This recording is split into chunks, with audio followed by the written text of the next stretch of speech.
Hello students, আমি Nitish sir জ্ঞানজ্যোতি coaching সেন্টারের পক্ষ থেকে তোমাদের প্রত্যেককে জানাই আরো একবার স্বাগত। তো স্টুডেন্টস, আজকে আমি তোমাদের সঙ্গে আলোচনা করব কোচবিহার পঞ্চানন বর্মা বিশ্ববিদ্যালয়ের অধীনস্থ যে সমস্ত ছাত্রছাত্রীরা যারা 4 year under graduate program first সেমিস্টারে এমডিসি হিস্ট্রি রেখেছো, মানে ফার্স্ট সেমিস্টারে, তাদের জন্য আজকের এই ক্লাসটি ভীষণ গুরুত্বপূর্ণ। তাদের এমডিসি হিস্ট্রি সিলেবাসে হিস্ট্রি অফ ইন্ডিয়া অর্থাৎ ভারতের ইতিহাসে তোমাদের কি কি পড়তে হবে সেই নিয়ে বিস্তারিত আলোচনা করব। যারা ফার্স্ট টাইম আমাদের ইউটিউব চ্যানেলে ভিডিওটি দেখছো তারা অবশ্যই চ্যানেলটিকে সাবস্ক্রাইব করে পাশে থাকা বেল আইকন অল প্রেস করে দেবে, যাতে নেক্সট টাইম থেকে কোনো ভিডিও আপলোড করলে তার নোটিফিকেশনটা তুমি সবার আগে পেতে পারো। এছাড়া যারা ভাবছো যে অনলাইনে আমাদের ক্লাস জয়েন করবে, নোটস নেবে, তারা অবশ্যই যোগাযোগ করো আমাদের অফিসিয়াল নাম্বার 7076398606 নাম্বার অথবা 62959162 এই 2 নম্বরে তোমরা চাইলে সরাসরি আমাদের সঙ্গে যোগাযোগ করতে পারো। আমাদের টোটাল কোর্স ফি রয়েছে তোমাদের সাধ্যের মধ্যে, ডিটেলসে আলোচনা করবো লাস্টে। ক্লিয়ার? চলো শুরু করছি আজকের ক্লাসটি। ভারতের ইতিহাস তোমাদের পড়তে হবে। এখানে ইউনিট 1 কি রয়েছে? ইতিহাসের সংজ্ঞা আমরা পড়বো। ইতিহাস কি, কিভাবে এটি মানব সভ্যতার অতীত, সমাজ এবং সংস্কৃতির ধারাবাহিকতাকে নিরপেক্ষভাবে তুলে ধরে আলোচনা হবে। দেন ইতিহাসের উপাদান, প্রাচীন লিপি, মুদ্রা, সাহিত্য, শিলালিপি এবং বৈদেশিক বিবরণ থেকে আমরা কিভাবে প্রামাণ্য ইতিহাস জানতে পারি সেগুলো নিয়ে আলোচনা হবে। পরিধি ও গুরুত্বের মধ্যে ইতিহাস পাঠের অপরিহার্যতা এবং কিভাবে এটি আমাদের বর্তমানকে বুঝতে এবং ভবিষ্যৎ গঠনে সহায়তা করে সেই সম্পর্কেও কিন্তু আমরা এখানে জেনে নেব। ক্লিয়ার? নেক্সট রয়েছে আমাদের এখানে প্রাচীন ভারতের প্রথম পর্ব। এখানে আমরা হরপ্পা সভ্যতা জানবো। প্রাচীন ভারতের অন্যতম শ্রেষ্ঠ নগর সভ্যতা, উন্নত নগর পরিকল্পনা এবং মানব ইতিহাসে মানে এর সুদূর প্রসারী ঐতিহাসিক তাৎপর্য সম্পর্কে আমরা জানবো। বৈদিক সভ্যতার মধ্যে আর্যদের আগমন, বেদ রচনা এবং প্রাচীন ভারতীয় সমাজ ধর্ম দর্শনে এর সুগভীর এবং দীর্ঘস্থায়ী প্রভাব সম্পর্কে আমরা জেনে নেব। দেন মৌর্য যুগ, চন্দ্রগুপ্ত মৌর্যের বিশাল সাম্রাজ্যের উত্থান এবং মহামতি অশোকের ধর্মপ্রচার এবং অন্যান্য রাষ্ট্রনীতির ইতিহাস কিন্তু আমরা সম্পর্কে এখানে আলোচনা করব। ক্লিয়ার? নেক্সট রয়েছে আমাদের ইউনিট 2। ইউনিট 2 তে রয়েছে আমাদের প্রাচীন ভারত দ্বিতীয় পর্ব। এখানে রয়েছে আমাদের গুপ্ত সাম্রাজ্য, গুপ্ত সাম্রাজ্যের উৎপত্তি এবং শিল্প ঐতিহ্য।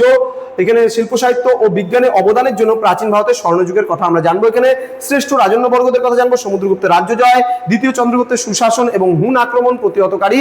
এখানে বীর স্কন্দগুপ্তের কৃতিত্ব সম্পর্কে আমরা জানবো। দেন জানবো আমরা হর্ষবর্ধন এবং শশাঙ্কের ব্যাপারে। গুপ্ত সাম্রাজ্যের পতনের পর উত্তর ভারতে হর্ষবর্ধন এবং পূর্ব ভারতে বাংলার প্রথম স্বাধীন রাজা শশাঙ্কের উত্থান কি করে হলো সেই সম্পর্কে কিন্তু আমরা ধারাবাহিক ইতিহাসটা জানবো এবং পড়বো। ইউনিট নাম্বার 3 তে রয়েছে এখানে দিল্লি সুলতানি যুগ। দিল্লি সুলতানি যুগের আমরা পড়বো মধ্যযুগে ভারতের ইতিহাসে দিল্লি সুলতানের প্রতিষ্ঠাতা রাজনীতি ও সংস্কৃতিতে এক নতুন অধ্যায়ের সূচনা করে। প্রধান রাজবংশগুলির মধ্যে খলজি বংশ, তুগলক বংশ, দাস বংশ, সৈয়দ বংশ, লোদি বংশ সম্পর্কে আমরা জানবো। ঠিক আছে? টোটাল 5টা বংশ সম্পর্কে আমরা জানবো সুলতানি যুগের ইতিহাসে। ক্লিয়ার? নেক্সট রয়েছে আমাদের মুঘল ভারত। এবার মুঘল ভারতে আমরা মুঘল সাম্রাজ্যের প্রতিষ্ঠা এবং বিস্তার। বাবর ও হুমায়ুনের হাত ধরে ভারতে মুঘল সাম্রাজ্যের গোড়াপত্তন ঘটে, মানে সৃষ্টি হয় বা সূচনা হয়। দেন পরবর্তী সম্রাট আকবরের বলিষ্ঠ নেতৃত্ব, রাজপুত নীতি এবং প্রশাসনিক সংস্কারের মাধ্যমে সাম্রাজ্যের অভূতপূর্ব বিস্তার এবং সুশাসন প্রতিষ্ঠিত হয়েছিল। দেন স্থাপত্যের চরম উৎকর্ষ এবং পতন। সম্রাট শাহজাহানের আমলে শিল্প এবং স্থাপত্যের স্বর্ণযুগ পরিলক্ষিত হয়, যার শ্রেষ্ঠ নিদর্শন তাজমহল। এরপর ঔরঙ্গজেবের এখানে দীর্ঘ শাসনকাল এবং বিভিন্ন ধর্মীয় এবং দাক্ষিণাত্য নীতির কারণে ধীরে ধীরে মুঘল সাম্রাজ্যের পতনের সূচনা হয়। ক্লিয়ার? নেক্সট আমরা চলে আসবো ইউনিট নাম্বার 5। ইউনিট নাম্বার 5 এ রয়েছে আধুনিক ভারতের ইতিহাস। এখানে ব্রিটিশ শাসনের সূচনা, ভারতে ইস্ট ইন্ডিয়া কোম্পানির আগমন, পলাশী যুদ্ধ এবং ধাপে ধাপে ব্রিটিশ আধিপত্যের বিস্তার সম্পর্কে আমরা এখানে জেনে নেব।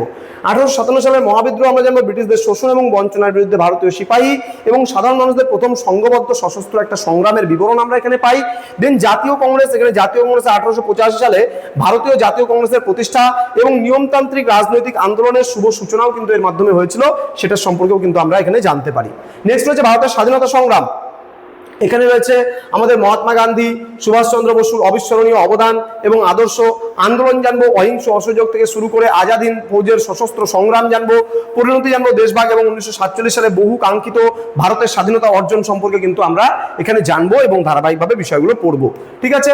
তো স্টুডেন্ট, এই ছিল আজকের ক্লাস। তোমরা যারা ভাবছো আমাদের কাছে অনলাইন ক্লাসে যুক্ত হবে, তোমরা কোর্স জয়েন করলে পেয়ে যাবে প্রপার গাইডেন্স, পেয়ে যাবে recorded version classes, high quality notes পেয়ে যাবে, 100% কমন সাজেশনস পেয়ে যাবে, তাও কিন্তু পুরো সেমিস্টার মাত্র 1299 পুরো প্যাকেজটা পাবে। এছাড়া তোমরা যদি মেজর বাদ দিয়ে বাকিগুলো পড়তে চাও সেক্ষেত্রে 699 পুরো কোর্সটা কিন্তু পেতে চলেছো।